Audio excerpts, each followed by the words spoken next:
केवल दो तरह की प्रजातियां हैं इस पृथ्वी पर। Now- सारे जो धर्म हैं वो पहले आदम के अधीन हैं, चाहे वो हिंदुइज्म हो, चाहे वो इस्लाम हो, चाहे वो क्रिश्चियनिटी हो। जितने धर्म हैं वो सब पहले आदम को फिक्स करने की कोशिश कर रहे हैं। क्या कर रहे हैं?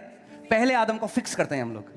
जब पाप प्रवेश करा पहले मनुष्य के द्वारा, तब से मानव जाति उस पाप को कोशिश कर रही है उससे छुटकारा पाने की। So hear this. Are you ready? The desire to get rid of sin consciousness is the birth of all the religions.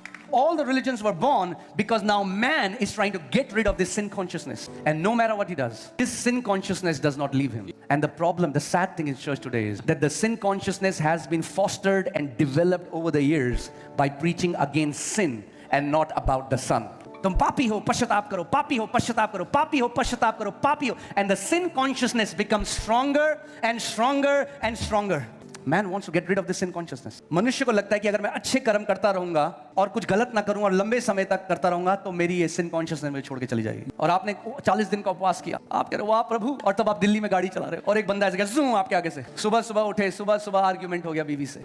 No matter how much you try to fix, you cannot fix it. That's why religion is all about your behavior and your outward appearance. Religion cannot do anything to your spirit.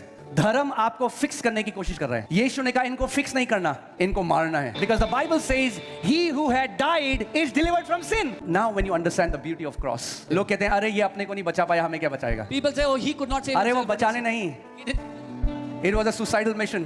he did not come to save himself. Jesus वो came to die and to kill us with him on the cross. यीशु मरने के लिए और हमें अपने साथ क्रूस पर Look what मारने the के Bible लिए। says. कैसे पाप से मुक्ति पा सकते हो? How can you be free from sin? क्योंकि जो मर गया वो पाप से छूटकर धर्मी ठहरा। बाइबल कहती है our old man was crucified with Christ on the cross. So जो आदम से जो हमारा व्यवहार आया पाप का, क्रॉस परमेश्वर का की योजना थी आपके पापमय स्वरूप को नाश करने की।